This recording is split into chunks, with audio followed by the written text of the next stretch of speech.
I'm Heidi Hepler, and it's all good. I'm delighted to be the guest host today for In Our Community. And my guest is none other than our distinguished producer, Mark Isaac Potter from San Jose, who will be my guest today, as I said. He has done so much that we could talk for hours, and some of it he might not want to talk about. But today we will talk about his participation and his years of work with Zen Buddhism. So without further ado, let me introduce my guest, Mark Isaac Potter. Hi, Mark. Good to see you, Heidi. Yeah, great to meet you. Yeah. And so in reading your book, I understand that you were first a student of Zen, and then you became a teacher of Zen. Right. And there's something I have always wanted to ask a teacher of Zen. Why do you do this? How can you hear one hand clapping? Oh, good. I'm glad you asked that question. So these types of questions, such as, what is the sound of one hand clapping? These type of questions are called koans. And a koan is one of the major principles, let's call it a principle, in Zen. It's a way of studying, like sitting meditation. In the world right now, there are two major schools of Zen. One is called Soto, and the emphasis of Soto is the sitting meditation with a little bit of koan study. In the other school, which is Rinzai, the major focus is the koan study, the questions. And then there's a less emphasis on the sitting. And so these questions are meant to be not answered. They're meant to be never answered. And in fact, they don't have what we would think of as a rational, logical answer. They're to be studied and repeated and not even studied in an intellectual way, but studied in an experiential way. And there are hundreds of these type of questions. There's, I think, about 700 or 800. There's one of the major books that talks about koans is called the Blue Cliff Record, which was written centuries ago, and it gives a lot of these questions for students to study. Well, that was wonderful. I didn't think you could answer that. Well, no, that's the answer. But it was wonderful. That is the answer. It was magnificent. I'm so impressed. So before we go into your personal association with it, there are a couple of questions I would like to ask. What is the difference, if any, between Buddhism and Zen Buddhism? A good question. Zen Buddhism is a type of Buddhism. There are many, many, many types of Buddhism, like dozens around the world. And Zen is simply one of the many types. And of course, like I said a few minutes ago, within Zen, there are types of Zen Buddhism, like Soto and Rinzai and a few other smaller ones. So Zen Buddhism is a subset of Buddhism. Subset of Buddhism, excellent. So before we go into your association, as I said, is this something that a Western person, and I know you said in your book that this was it was written for Western civilization, what people with Western cultures to feel comfortable with. Is there any conflict between a Western religious belief and studying Zen? Are they compatible? There can be. My feeling is there doesn't have to be. Most people see them as not very compatible, and my opinion is that perception is part of the Western mind, how the Western mind works. There is, within Zen, since the late 1800s, there's been a group of Zen students who were Christians. And this started in Japan. One of the teachers, and I thought that I had found the source of this information at one time, and I referred to a certain book, and it turns out it wasn't in that book, so I have yet to remember where I read it, but one of the Zen masters of the 1800s started inviting Christians to his monastery, and it began a sort of tradition within Zen of some Christians studying both Zen and Christianity. So they're actually very compatible. Zen, for example, doesn't necessarily have a God in it, so there's no conflict of like who's in charge around here kind of stuff. Zen is really about being what you are. You know, like if you're a baseball player, the best way you can be Zen-like is to be a baseball player. So being a Christian, the best way you could be a good Zen student and be a Christian is be a Christian. Excellent. So it's about being what you really are. You mentioned a baseball player. Yeah. I have a question. Let me find it. Take a second. So do you think Yogi Berra was a Zen student? Let's hope so. I don't think he was formally, but as I think he was quite a character. Gave me this quote: "Is you can observe a lot just by watching." Yes, so that was a Yogi Berra. Yes. So anyway, when you said a baseball player, so having done that, how did you become interested in Zen, and how long did you? Well, study? There was a flyer. I've told this story before in other interviews, so I'll kind of go a little bit less in depth. Talk fast. There was a flyer on a kiosk at one of the local theater groups, and I looked at the flyer and just was kind of attracted to that group, and so I went to one of the local Zen groups. We here in the Bay Area, we have a lot of Zen groups, formal and informal, traditional, non-traditional, various types. Excellent. How long did it take for you to become a teacher then? Probably about, I started in 96, probably about 10 years. Started studying in 96 and really started teaching a little bit in 2006, so about 10 years. The co-author of your book is also a teacher, David? Actually, I'm delighted to say that Dave has nothing whatsoever to do with Zen. He's never studied, never been a student, and we both agreed that would make him a perfect, because Zen is kind of the antithesis of itself, if that's possible. A lot of Zen is also somehow anti-Zen. It's not, because it's not about, Zen is not about Zen. Zen is about each person and thing being itself. So. Well, that makes sense. If he doesn't study, he can analyze your book. Yeah, he gives a great viewpoint. He's made it a much better book by co-authoring. Absolutely. It was wonderful. I enjoyed reading it. Yeah. And I think that the book accompanies the seminars you teach. Yes.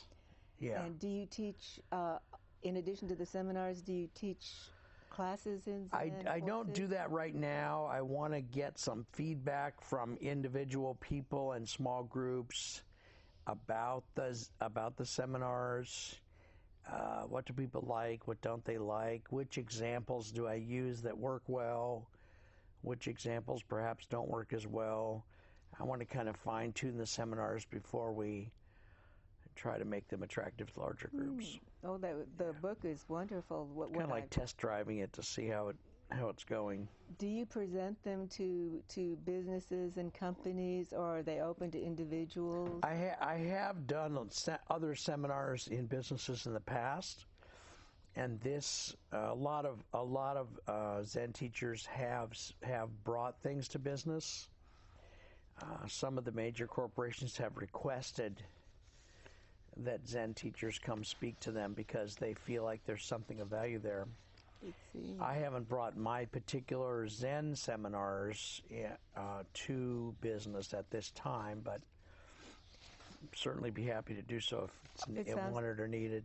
It's so appropriate for it seemed to me as I was reading it. So you mentioned in your notes that you have kind of westernized it to make it easier for the Western person to understand, which some of the words that you use a little differently instead of self-awareness, and you use try to take out some of the some of the, and make Japanese words and Sino-Japanese words, and make it more comfortable. Yeah. And what is it?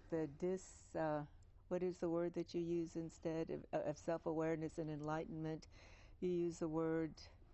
Only no idea. No, so he will as soon as I find it. And we can use any word we want. Absolutely, probably. And I'll find it in a minute. But in the meantime, where would you teach these seminars if they're open to the public? Well, what I'm jazzed about is doing something that's very Western, rather than.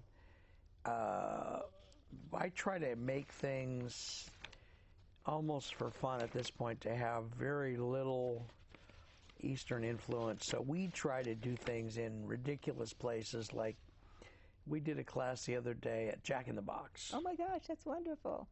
And we had a blast, and we've done them in coffee shops, and we've done some meditations in Christian churches. Just places that you wouldn't think, not monasteries, not regular speaking halls, just kind of unconventional places. If someone were interested in attending one of the seminars, how would they get in touch with you? Well, the best way to do that is probably through the station. Anybody who's doing, our group is not a formal nonprofit. Mm-hmm. We don't have the formal 501c3. And the rules here at the TV station are, if someone is speaking about something that is not a formal 501c3, then they're not allowed to put contact information out over the air. So you just have to figure it out. Well, that makes sense. Contact the TV station, and they will tell everyone how to contact you. So what is your book attempt to teach? What are the benefits? Well, the two pieces of Zen are the sitting and the koan, as I mentioned. The book concentrates more on the sitting, rather than using an Eastern model where the sitting period is 40 minutes. And typically, if you're in an Eastern group, you meet in the morning at 5:30, and you do two 40-minute periods, and you do that 5 days a week. That's a traditional Eastern model.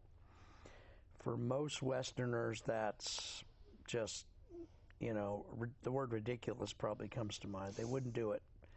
So what we do is we take that and we turn it on its head. And I have told some students as little as meditate for 10 seconds. Sit quietly for 10 seconds. Or when you pull your car into the shopping center to shop, park a few more spaces away from the store. And then as you're walking in the store, try being quiet. Try turning off your phone. Try just being with yourself for those few steps. So we try to make it so short, such a small piece of your day, that people will dare to venture into the world of being with oneself, rather than constantly having something blaring at you, something in your face. During these times of meditation and sitting, is the goal to keep the mind completely empty, to have no thoughts? Actually, that's definitely not, because the mind is probably not going to be empty anytime soon for most people, including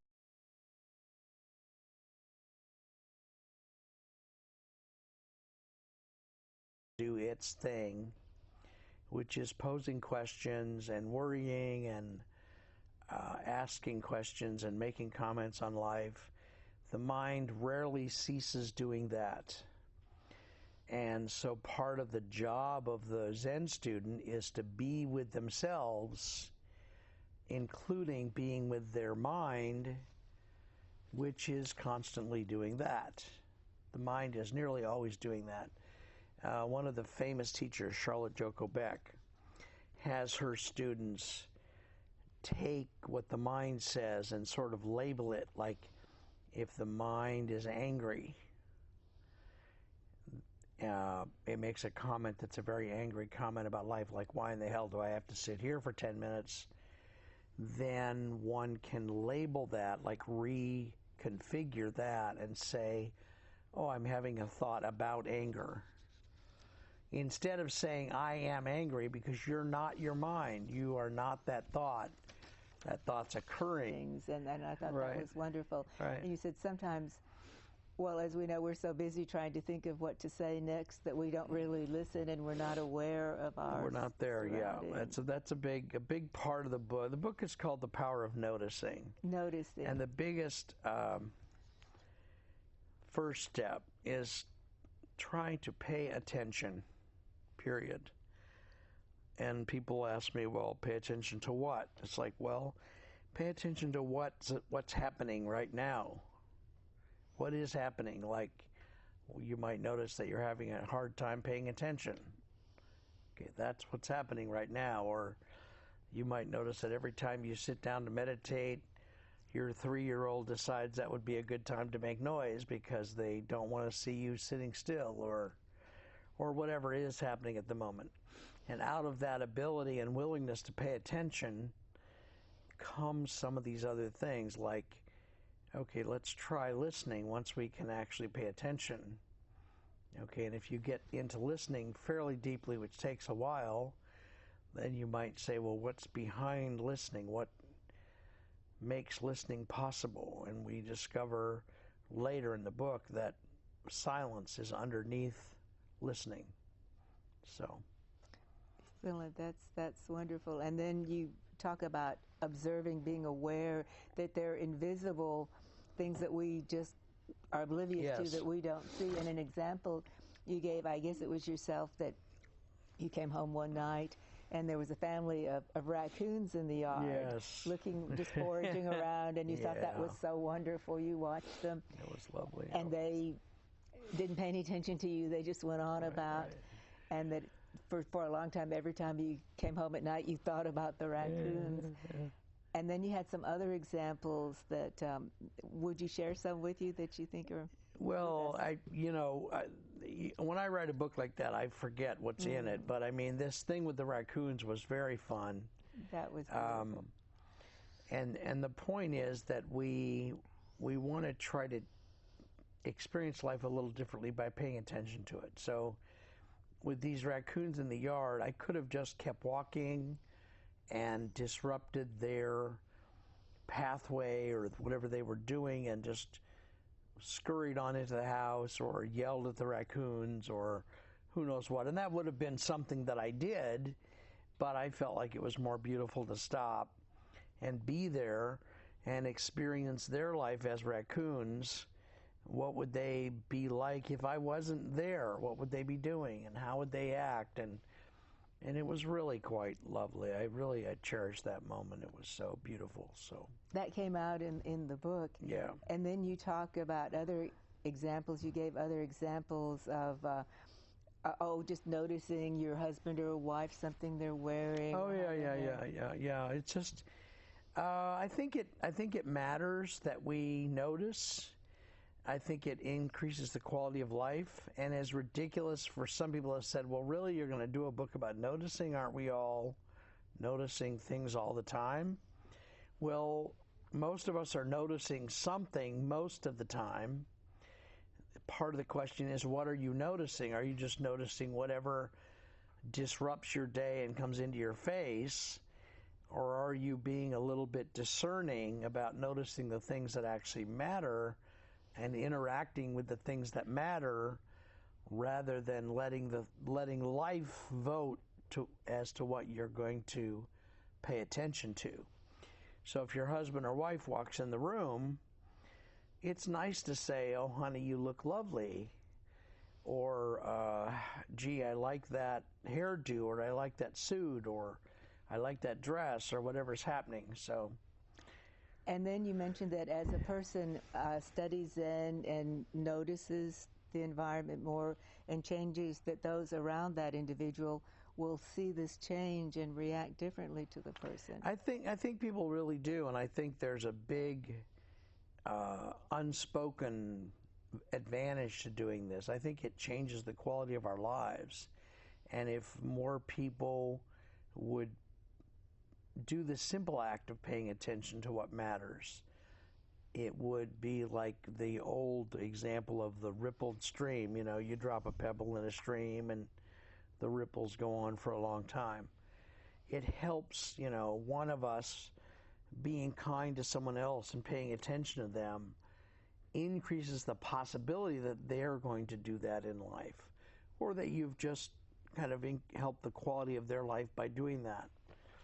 You mentioned another example of noticing things about people, and then you said that you made notes of it, and you did it in the form of either poetry or small poet excerpts, and you gave an example of having read something that you really enjoyed, so you looked up the person. You said you Googled the person, the journalist, and she worked, I think it was in Boston with the newspaper in Boston. Nicole, She had previously worked at the San Jose Mercury. yeah. And so you sent her an email, and you were pleased that she replied to you. It was, you know, it was an unusual thing, because we don't imagine that we can be in touch with these people that we read in, you know, like I think I read her thing in the Huffington Post, which is an aggregated newspaper that takes things from all over the world. And she had put something in the Huffington Post, and at the time she worked at the Boston Globe. And I do this sometimes. I just will write a little note to that person. It might have even been in the comments section, or it might have been to her email, saying, well, this was a lovely observation you made, or this was, you know, a little bit different than what most people do. And to my surprise, she emailed me back and said, well, thank you very much, and that she had worked at the Merc, you know, in the past. And it didn't, the whole thing didn't go anywhere, and I didn't have an agenda. I didn't want to do that because I wanted to push a product on her, or because I wanted her to buy life insurance, or God knows what. I did it because here was something beautiful she had done, and I was giving her feedback that it was in fact something very beautiful, and I had enjoyed it. That was the beginning and end of it, and thankfully that's the way she took it. She said basically in her email, well, thank you, and that was what was done. That was complete at that point. Did you write it as a poem? I didn't write that piece as a poem, but I like doing that. I like taking things that happen in real life and dropping them into poems that I write. I love that. I used to genuine. At work, I'd get so bored sometimes I would send emails as poems. Yeah. Oh, yeah. And I mean, I wasn't bored at work. I just thought I have to find a better way to write this.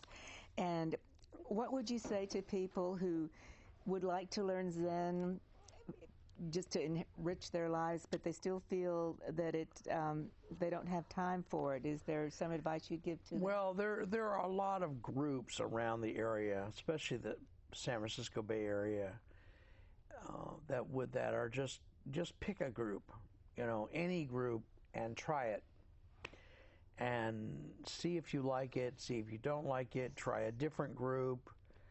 There are dozens and dozens and dozens and dozens of groups in the area, and I would just invite people to just explore if it's something they want to do. There's non-traditional groups, there's traditional groups, there's evening and midday and morning, and just we have every extrapolation around here that you would possibly want. We're probably the busiest Zen area in the United States, maybe with the exception of New York City. So we really have a wealth of Zen-related and spiritually related things going on around here. Your seminars, are they at any time of the day or evening, depending on the need? We try to be really flexible, but I'm not saying do my thing in particular. I'm just saying try anything. Of course, that's very generous, very nice. Well, but you are flexible in we try to people. be flexible. That is wonderful, and I'm so impressed. We could talk forever. Since we're coming to the end of our time, is there anything you would like to say that I haven't asked you?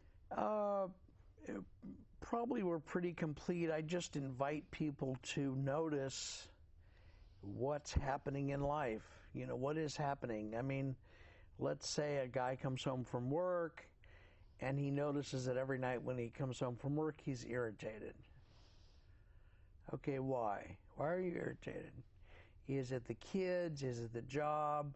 The first step is so simple. It's just noticing. You know, that irritation over years could grow to be a problem in the marriage, an act of violence.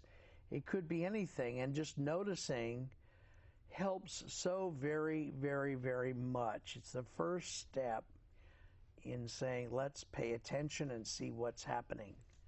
So I just invite people to notice what's going on in life right now, in your life. What's happening? What's going on? The book accompanies the seminar, so there's no way to buy the book by itself. I noticed that you have problems and then you have exercises, and they seem to go with the seminar. Yeah, right now we're just kind of test driving this whole thing. So we're teaching the seminars. We're not, even if there was a way to purchase the book, it wouldn't be appropriate to say it on the air here. Right. So, but we're really not even doing that right now. We're just seeing how people like it or don't like it. I like to let the audience participate, the students participate and say, well, I like this, or when you did this example, it didn't quite click for me. If I get that from 3 or 4 people, I would probably change that up a little bit. It so obviously goes with the seminar. I was so impressed by it. I'm going to sign up for one myself. Yep. So thank you so much, Mark. I so enjoyed being the guest host in our community. I really enjoyed it, and hope we can do this again. Bless you, honey. I'm Heidi Hepler, and it's all good.